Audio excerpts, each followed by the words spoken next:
Chers étudiants de la Bible, frères et sœurs, bonjour. Nous exaltons notre bon Dieu, nous disons merci pour grâce qui manifestée en notre faveur.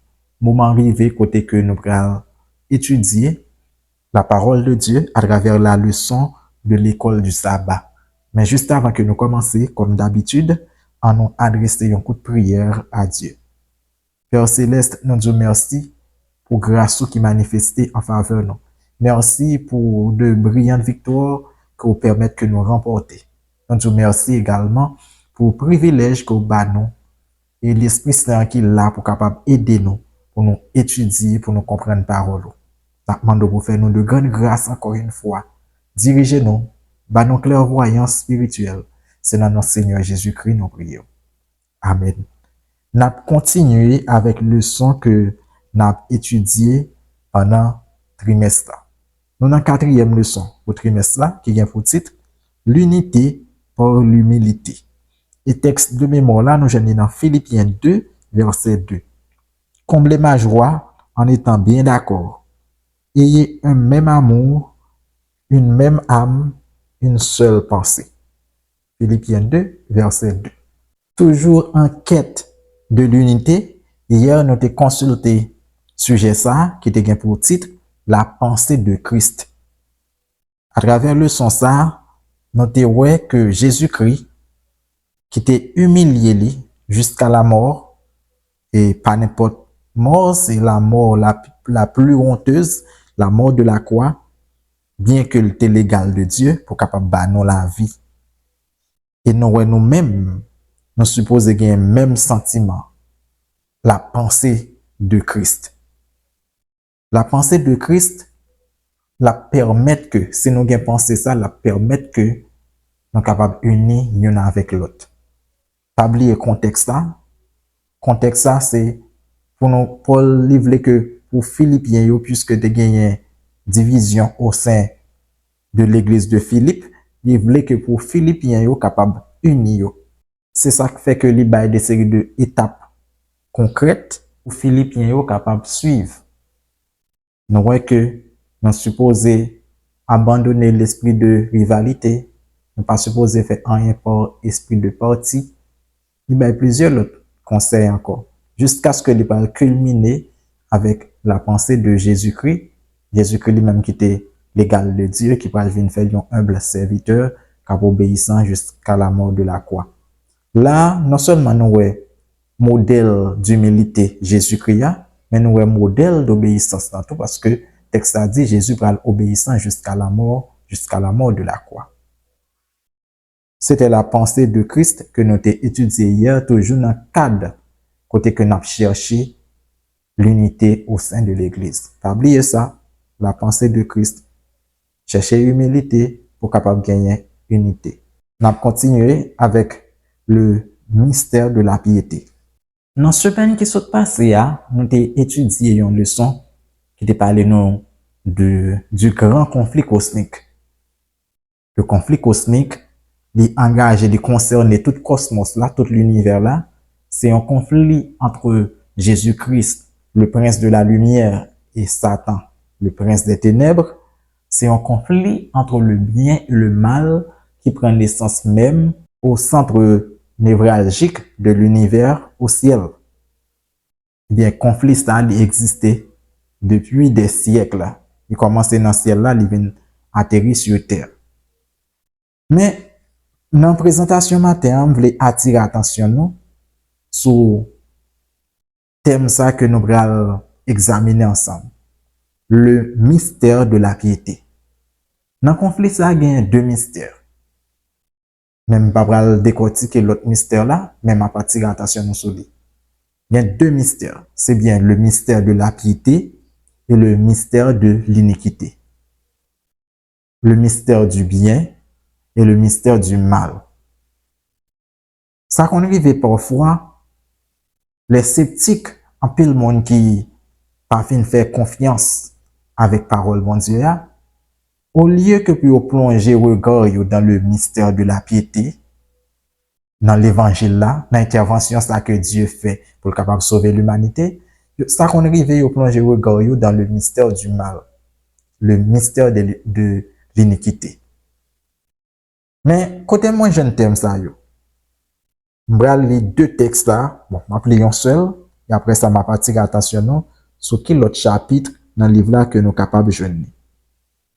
M'bral li ensemble avec nous 1 Timothée 3, verset 16, nous capable de montrer nous côté thème ça sorti, le mystère de la piété. 1 Timothée 3, verset 16. Mais ça que nous lit, en 16e verset, il dit comme ça, et sans contredit, le mystère de la piété est grand. Celui qui a été manifesté en chair, justifié par l'Esprit, vu des anges, prêché aux gentils, cru dans le monde, élevé dans la gloire.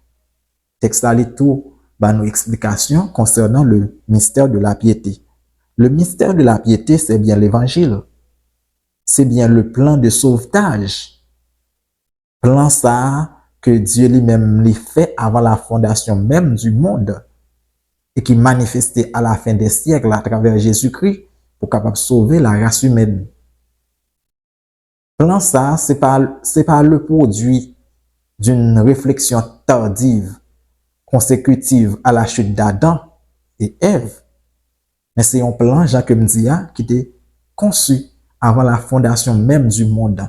Parce que bien que Dieu lui-même n'est pas l'auteur du mal, Dieu n'est pas l'instigateur du mal, mais dans sa préscience, il était temps, ouais, la chute d'Adam, il était temps, ouais, la rébellion de Lucifer. Et c'est ça qui fait que Seigneur là, il préparait pour capable faire face à cette terrible éventualité qui est le péché. Et comment que les préparer pour capable affronter le mystère du mal là, le mystère de l'iniquité là, eh bien c'est par le mystère de la piété. Le mystère du mal là, c'est le péché.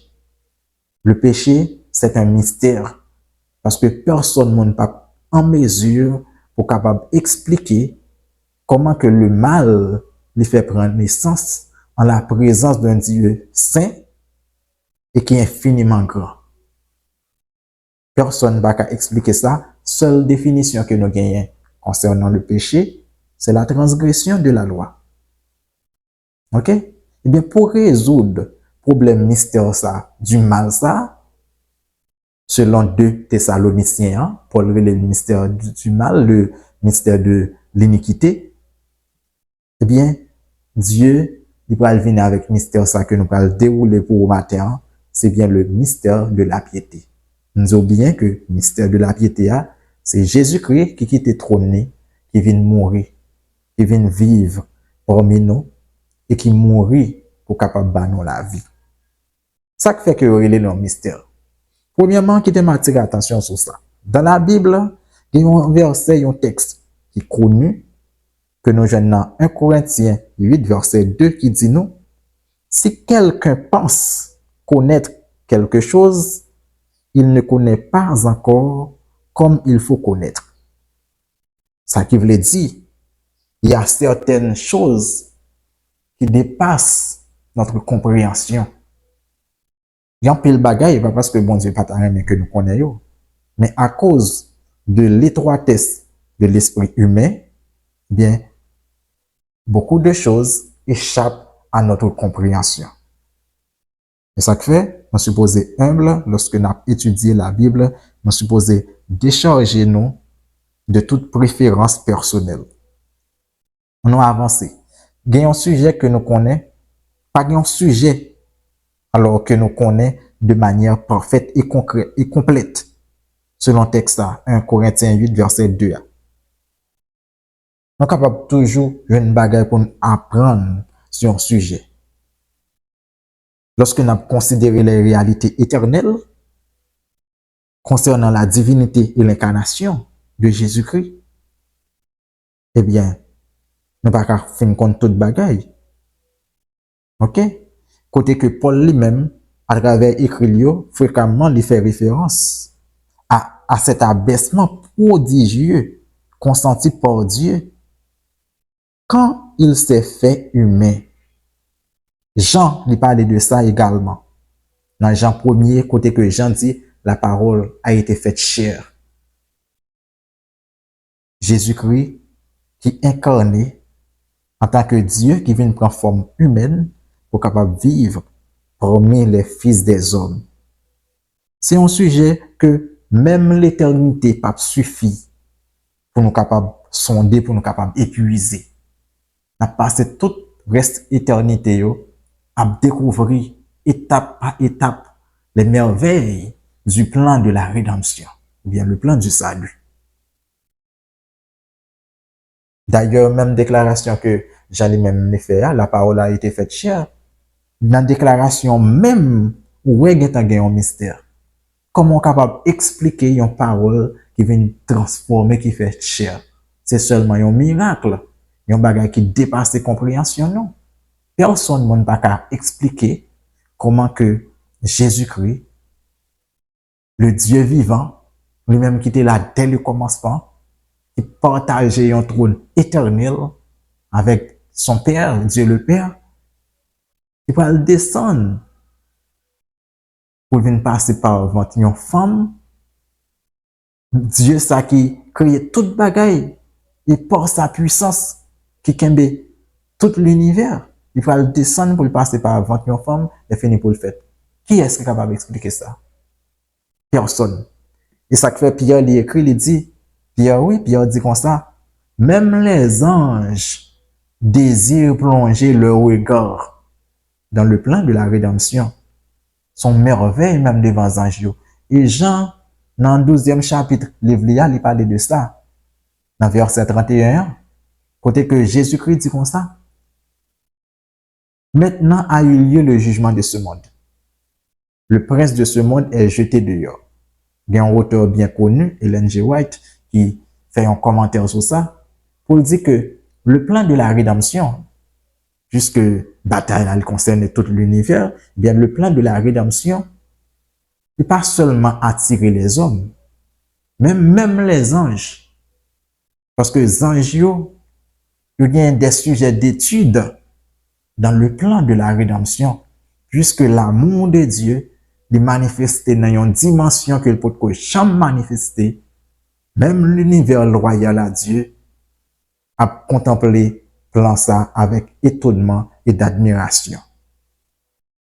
On va consulter plusieurs textes bibliques pour capable courir toute explication que moi bail là yo. On nous regarde dans Romains 8 verset 3 pour nous capable joindre quelques informations. Attendez Paul qui a parlé dans Romains 8 verset 3 avec nous. Il dit choses impossibles à la loi parce que la chair la rendait sans force. Dieu a condamné le péché dans la chair en envoyant à cause du péché son propre fils dans une chair semblable à celle du péché. Ok? Texte a dit, Dieu a envoyé son propre fils à cause du péché dans une chair semblable à celle du péché. Ok?